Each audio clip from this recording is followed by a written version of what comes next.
Halo sedulur wibu, kali ini kita bakalan mendongeng sebuah alur cerita yang diambil dari light novel Jepang Tensei Shitara Slam Dataken Season 3 yang seru dan keren parah nih lur.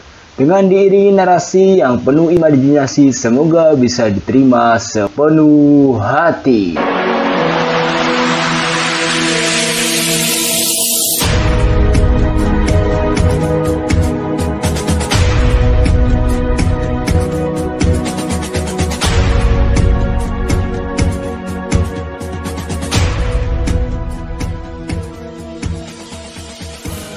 Cerita ini dimulai dari Laples yang baru saja datang ke markasnya. Setibanya di sana, Laples hanya tertegun diam, terlihat penuh dengan kekecewaan. Namun kelompoknya yang berada di sana terus-terusan bertanya kepada Laples, tapi Laples tetap diam. Hingga dari jauh Voetman yang mendengar kedatangan Laples, Voetman pun langsung teriak karena Voetman yakin dengan melihat dari sikap Laples saat itu, berarti ia membawa kabar buruk. Dan kemungkinan terburuknya adalah bahwa Clayman telah tewas dalam pertempuran di sana, telur. Dan benar saja, akhirnya Laples pun menceritakan kalau Clayman benar-benar sudah mati. Dan itu semua murni karena kebodohannya yang terlalu meremehkan musuh-musuhnya di sana. Mendengar kabar itu, Voetman pun emosi dan ujug-ujug Voetman langsung memukul muka Laples. Di sana Laples masih terus diam, tidak menghiraukannya. Namun Voetman terus-terusan menghujat Laples hingga akhirnya Laples pun terbawa emosi dan kemudian dengan brutalnya membalas Voetman. Di sana Voetman tidak bisa melawan sedikit pun. Namun akhirnya Kazari menghentikan mereka. Setelah itu Laples pun menceritakan kejadian sebenarnya di sana. Dan alasannya mengapa ia bisa kembali, ia bercerita kalau dengan keberuntungannya ia telah mengalahkan Diamond Lord Leroy Valentine, yang saat itu kekuatannya setara dengan Kazarin tempo dulu. Mendengar hal itu, mereka semua percaya karena selain keberuntungan memang Laples adalah seorang yang sangat kuat. Dan Laples ini merupakan yang terkuat kedua setelah Kazalim. Dan jabatannya sebagai wakil presiden di Jester Moderat bukanlah jabatan kosong belaka, tulur. Namun, di sana Kazalim beradu pendapat dengan Laples. Kazalim tidak percaya kalau Rimuru yang terlihat seperti bocah ingusan itu sangatlah kuat. Namun di sana Laples yang mengetahui hal yang sebenarnya menegaskan kalau Rimuru yang ia lihat saat itu bahkan tidak menunjukkan kekuatan penuhnya. Lalu kemudian mereka pun berdiskusi lagi dan memikirkan rencana balas dendamnya dengan matang. Meskipun entah kapan itu bisa terjadi ya lur. Di sisi lain, Yuki juga kecewa karena semua yang ia rencanakan itu telah gagal. Dan hal ini membuat Yuki kembali memikirkan untuk membuat rencana barunya. Di sisi lain, pasca peperangan itu terlihat di sana ada Rimuru, Guy, Milin, Ramirez, dan Dagrul yang sedang berpesta ria merayakan kemenangan mereka di sana, tulur. Sebelum nantinya mereka kembali ke Tempest karena memang saat itu Ruminus dan Leon sudah pulang duluan ya lur. Singkat cerita, mereka pun akhirnya pulang ke Tempest. Kemudian Rimuru pun disambut meriah oleh para bawahannya di sana, lur. Kemudian Diablo pun datang dan menghampiri Rimuru dan kemudian bercerita kalau ia tahu keadaan Rimuru dan yang lainnya saat berperang di Walpurgis itu. Dan informasi ini Diablo dapatkan dari Veldora yang saat itu memang telah diiming-imingi makanan penutup oleh Diablo ini ya, lur. Lalu Rimuru pun bertanya kepada Diablo tentang 3 sandera dari negara Valmont. Dan kemudian Diablo pun menerangkan jika 3 sandera itu menjadi sasaran kemarahan Seon sekaligus jadi bahan percobaan skill masaknya. Hingga para sandera itu dicincang berkeping-keping. Namun hebatnya mereka ini tidak mati, semua itu karena skill Sion itu. Kemudian Rimuru menugaskan untuk mengembalikan keadaan mereka hingga akhirnya Raizen dan Raizen pun berhasil Diablo kembalikan ke seperti semula. Tapi di sana Raja Valmont masih dalam keadaan berkeping-keping, telur, dan belum disusun ulang oleh Diablo ini. Kemudian mereka bertiga pun mengucap sumpah setianya kepada Diablo. Namun di sini Diablo tidak percaya begitu saja. Ia pun diam-diam memasukkan skillnya kepada mereka agar nantinya jika mereka berkhianat akan segera diketahui oleh Diablo ini, lur. Dan singkat cerita, akhirnya mereka pun pulang ke negeri Falmouth. Setibanya mereka di sana, akhirnya para bangsawan dan para menteri kaget karena raja mereka sudah tidak berbentuk manusia lagi tuh lur. Nah, untuk menenangkan keributan yang terjadi di sana, Raisin pun bercerita kalau mereka bisa selamat karena berkat Yongmu yang telah bernegosiasi dengan Rimuru. Di sini Raisin tidak bilang kalau pasukan mereka itu telah habis dipantai oleh Rimuru. Raisin cuma bilang kalau pasukan mereka tiba-tiba menghilang begitu saja dan saat itu Veldora telah muncul. Dan di sini juga berkata kalau Yongmu akan datang untuk menyembuhkan raja. Tidak lama berselang, Yongmu dan kawan-kawan datang bersama Diablo. Kemudian melihat penampilan mereka, menteri dan para bangsawan pun tidak percaya lagi dengan cerita Raisin ini, hingga ributlah lagi di sana dulu. Lalu kemudian, Rehan pun bercerita kalau peperangan antara Falmouth dan Tempest itu sangat pecah, dan dari kejadian itu membuat Veldora terbangun. Lalu kemudian Veldora memusnahkan mereka semua yang ada di depannya. Dan yang selamat cuma tinggal Raisin, Rehan, dan juga Raja. Itu pun berkat kedatangan Rimuru yang saat itu meminta bantuan pada Triad sebagai penerjemah untuk meredamkan amarah Veldora ini lur. Karena Triad adalah orang yang dipercaya Veldora untuk menunggu tanah ketika Veldora tidur. Dan cerita hoax yang dibuat Rehan pun berhasil membuat mereka semua percaya tuh lur. Dan akhirnya semua terdiam olehnya. Kemudian datanglah Yongmu yang terus bercerita kalau saat ia membantai Oxlord itu adalah awal mula ia bertemu dengan Rimuru. Namun saat Yongmu akan melanjutkan dongengnya, ujug-ujug salah satu bangsawan bernama Carlos berkata kalau Yongmu adalah rakyat jelata yang tidak layak untuk ikut rapat. Terlebih di sana Carlos mulai menjelek-jelekan Rimuru, padahal saat itu ada Diablo di sana. Diablo pun sebenarnya sudah emosi parah dan ingin rasanya untuk membunuh Carlos itu lur. Namun karena ia teringat akan pesan yang ditugaskan Rimuru, akhirnya Diablo pun bisa meredam amarahnya. Kemudian Raisin pun yang melihat keributan langsung menenangkan para bangsawan itu dengan cara bercerita kalau saat Veldora muncul, kesempatan Falmouth untuk menang sangatlah kecil, bisa dikatakan 0% lah. Dan saat itu Raisin dan Rehan dan Raja ditangkap oleh Rimuru. Lalu kemudian Yongmu datang dan bernegosiasi dengan Rimuru, hingga akhirnya mereka pun dibebaskan oleh Rimuru. Dan mengenai Raja menjadi seperti itu dikarenakan beliau kena kutukan saat perang. Dan sekarang Yongmu membawa obat penawar untuk kondisi raja yang sekarang. Hingga akhirnya mereka semua percaya lagi dengan dongengan dari Raisin ini. Dan untuk meyakinkan para bangsawan lainnya, ia pun memberi pertimbangan jika memang ada Veldora di Tempest, lebih baik kita tidak usah macam-macam lagi dengan Tempest. Dan lebih baik kalau bekerja sama dengan Tempest. Melihat reaksi para bangsawan yang mulai tenang, akhirnya Diablo pun memperkenalkan dirinya kepada mereka. Diablo mengatakan akan menyembuhkan keadaan raja seperti sedia kala. Beberapa orang dari Falmouth mengetahui kalau Diablo ini bukanlah iblis sembarangan, bukan kaleng-kaleng ya guys. Dan kemudian Diablo pun mengambil ramuan yang dibawa Yongmu, lalu kemudian menuangkan ramuan itu ke tubuh raja. Seketika itu pula keadaan raja kembali seperti sedia kala. Sebenarnya bukan ramuan itu yang menyembuhkan raja, semua itu cuma akal-akalan Diablo saja agar para bangsawan dan menteri pada percaya. Sebenarnya Diablo menggunakan kekuatannya sendiri untuk menggabungkan tubuh raja itu lur. Dan untuk lebih meyakinkan menteri dan para bangsawan di sana, kemudian Diablo pun juga menambahkan sandiwaranya kalau ramuan ini hanya diproduksi di Tempest. Dan ramuan ini bernama Full Motion. Diablo pun menegaskan kalau ramuan ini bisa didapatkan jika mereka beraliansi dengan Tempest. Dan raja yang sudah sembuh pun akhirnya berterima kasih kepada Diablo dan mengakui kehebatan dan kengerian negara Tempest. Di sini Diablo mengatakan kalau Rimuru akan melakukan perjanjian perdamaian kepada negara Falmouth asalkan mereka memilih salah satu syarat yang sudah Rimuru tulis.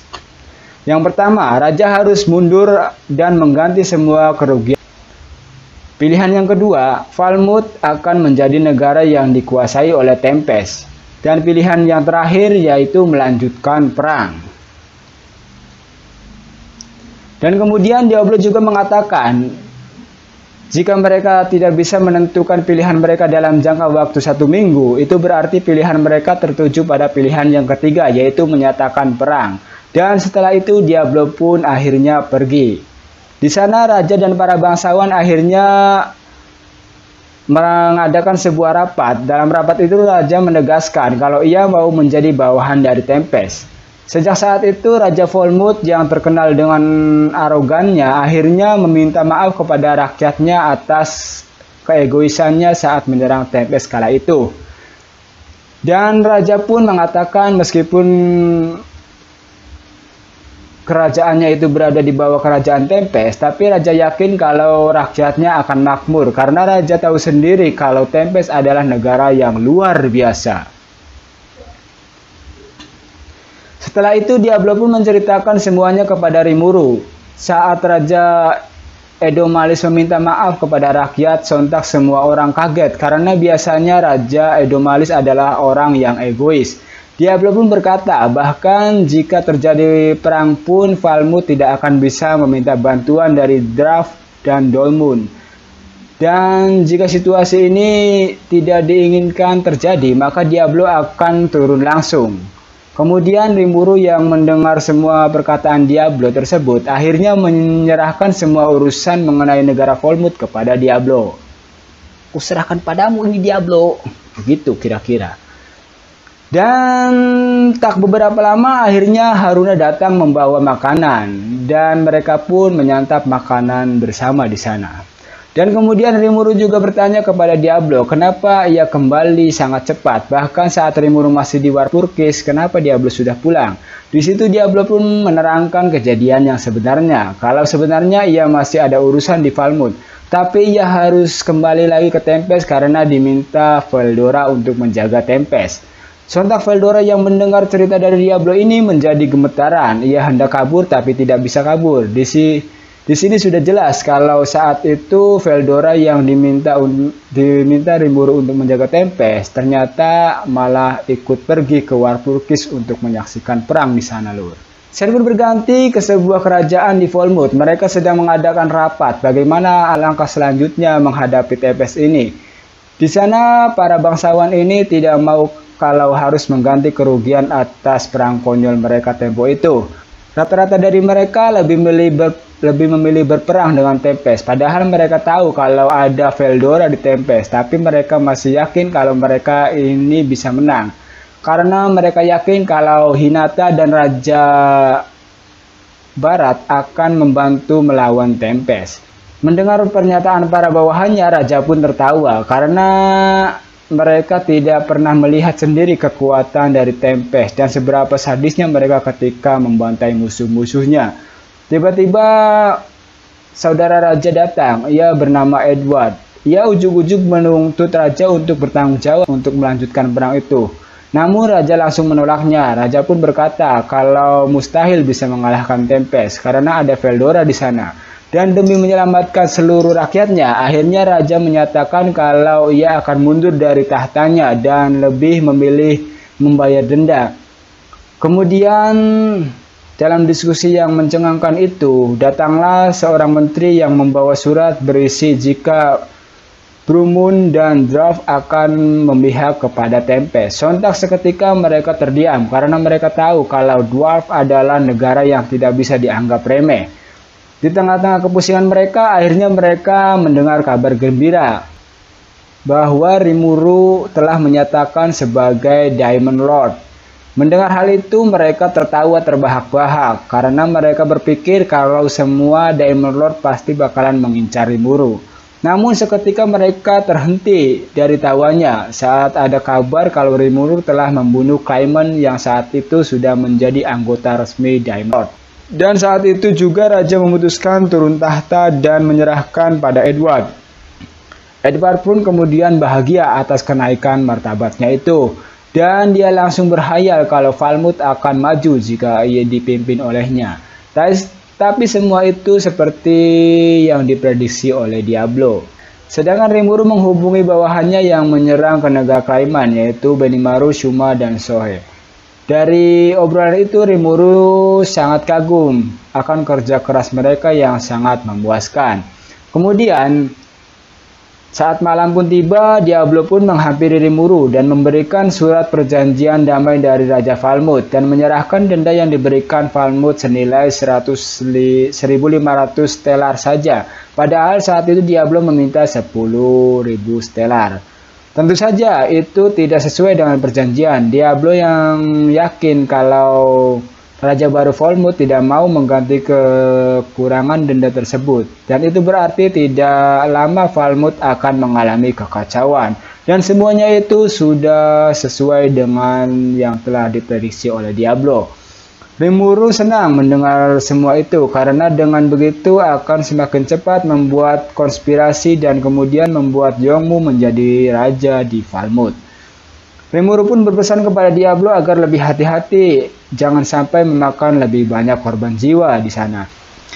Dan Rimuru juga akan memberikan support kepada Diablo dan akan memberikan apapun yang Diablo butuhkan. Diablo pun sengaja melepas Raihan untuk dibawa ke gereja barat. Dengan begitu tentu saja nantinya gereja barat akan menginterogasi Raihan untuk memperoleh informasi. Semua itu Diablo lakukan agar Diablo tahu pergerakan gereja barat selanjutnya. Tidak lama datang Gabiru sambil membawa surat dari Milin. Surat itu berisi permintaan Milin untuk mengajari Dragon Vet untuk memasak. Sebulan kemudian, Gerudo pun datang ke negara Tempest setelah sebelumnya bertugas di negara Clayman, dan Gerudo pun melaporkan kalau semuanya baik-baik saja. Di sana Haguro juga memberikan laporan kepada Rimuru bahwasanya Clayman memiliki dari Drag Elf yang berjumlah ribuan. Mereka ini bertugas menjaga reruntuhan gunung milik Clayman. Dan informasi itu akhirnya Rimuru tahu kenapa Clayman itu bisa kaya dan mempunyai banyak artefak serta benda sihir. Di Tempest, Rimuru mengadakan rapat, dan dalam rapat itu terlihat kalau semua bawahan Rimuru sangat senang karena Rimuru telah dinobatkan sebagai Diamond Lord secara resmi.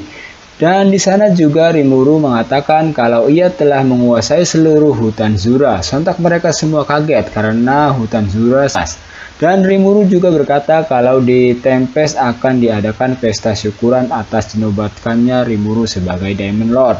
Dan Rimuru juga akan mengundang para petinggi-petinggi negara lain dalam acara tersebut. Karena Rimuru yakin dengan kemajuan negara Tempest dan kenyamanannya akan memuaskan para tamu-tamu penting itu. Di sana juga ada Sohei yang melaporkan kalau ada ras yang suka berperang yang cukup berbahaya yang berada di dekat hutan Zura. Mereka bernama ras Tengu. Kemudian, Rimuru menugaskan Benimaru untuk melakukan penyelidikan dan bernegosiasi dengan ras Tengu tersebut. Tapi di tengah obrolan itu tiba-tiba banyak yang menertawakan Benimaru karena dekat dengan Alphys. Sion saat itu berpikir kalau Benimaru mau pergi, yaitu karena ingin bertemu dengan Alphys-chan. Mendengar perkataan Sion yang seperti itu, Rimuru pun menjadi cemburu karena memang selama ini Rimuru masih jomblo. Sedangkan laporan lainnya seperti jalan dan perdagangan semuanya berjalan dengan lancar. Tapi belakangan ini banyak monster yang muncul di jalur perdagangan. Hal ini dikhawatirkan bisa-bisa monster itu akan membunuh seseorang jika tidak ada patroli di sana. Kemudian Vester pun bilang kalau lebih baik dipasang penghalang anti sihir di jalur perdagangan di sana. Karena saat itu Kaijin dan Vester telah berhasil menciptakan penghalang anti sihir. Mendengar hal itu, Rimuru pun kagum kepada mereka berdua karena telah membuat penemuan hebat. Di sana juga Kaijin menjelaskan kalau mereka juga menemukan cara untuk menyembunyikan atau menekan energi sihir penduduk Tempest dari dunia luar, sehingga orang dari dunia luar tidak akan bisa merasakan energi sihir dari Tempest. Mendengar hal tersebut, Veldora tertawa senang karena dengan penemuan semacam itu ia tidak lagi repot-repot harus menekan aura sihir miliknya. Tapi di situ Rimuru mengatakan meskipun energi sihir milik Veldora ini tidak bisa diketahui orang-orang luar, tapi jika Veldora melepaskan energi sihirnya maka seluruh penduduk Tempest akan mati karena tidak akan kuat menahan energi sihir yang sangat kuat milik Veldora. Mendengar pernyataan dari Rimuru ini membuat Veldora kecewa. Kemudian Diablo menghampiri Rimuru dan berkata, jika seorang sekuat Veldora terus-menerus menahan kekuatannya, itu sangatlah susah karena energi sihir itu semakin ditahan maka akan semakin besar, dan jika terus-terusan ditahannya bisa-bisa akan meledak karena hilang kendali. Rimuru yang mengetahui kalau Diablo juga mengalami hal yang sama dengan Veldora, ia pun akhirnya berkata kalau akan melakukan sesuatu kepada mereka berdua itu. Kemudian Rimuru pun memberikan peta pembangunan kepada Gerudo, dan saat peta pembangunan itu dilihat oleh Gerudo pun tidak percaya kalau Rimuru mempercayakan proyek pembangunan yang luar biasa kepadanya. Hal ini membuat Gerudo takut kalau ia tidak bisa mewujudkan pembangunan seperti yang Rimuru harapkan. Namun di sini Rimuru terus memberi semangat kepada Gerudo. Rimuru berkata, seperti apapun hasilnya jangan pernah dipikirkan, karena dari hal itu pasti bakalan dapat pengalaman nantinya. Kemudian Gerudo pun jawab dengan penuh semangat dan berjanji akan berusaha agar Rimuru tidak kecewa. Lagi-lagi Diablo pun membuat laporan, dan laporan kali ini tentang Yongmu yang tidak lama lagi akan menjadi raja di Falmouth. Sontak itu membuat Rimuru kaget. Di sini Diablo berkata kalau dirinya tidak mau berlama-lama dalam menjalankan tugasnya. Dan Diablo juga mengatakan kalau Raihan belum juga kembali, dan membuat Rimuru berasumsi kalau kemungkinan Raihan ini sudah mati dibunuh oleh Gereja Barat. Tapi Diablo berkata kalau ia telah memasukkan skillnya ke Raihan, dan dengan skill itu ia bisa tahu kalau saat ini Raihan masih hidup. Kemudian mereka pun melanjutkan diskusinya. Rimuru berkata, jika memang benar Kaiman itu dikendalikan oleh anak laki-laki, maka tidak mustahil kalau anak laki-laki itu bakalan membuat rencana baru untuk merugikan Tempest. Dari sini Rimuru berpikir kalau ada seseorang yang menyuruh Hinata hingga Hinata ingin sekali membunuhnya. Kemudian di sana Kaijin juga berkata, kemungkinan yang menyuruh Hinata adalah Ruminer, karena Hinata itu berasal dari Gereja Barat. Tapi di sini Rimuru hanya menggelengkan kepalanya karena Rimuru tidak mau menjadikan Hinata ataupun Gereja Barat sebagai musuhnya. Rimuru berkeyakinan kalau Hinata aslinya tidak akan mau membunuh dirinya, dan di sana Rimuru juga penasaran kepada seseorang pedagang yang sudah memut untuk menyerang Tempest. Jangan lupa like, comment, and subscribe ya lor.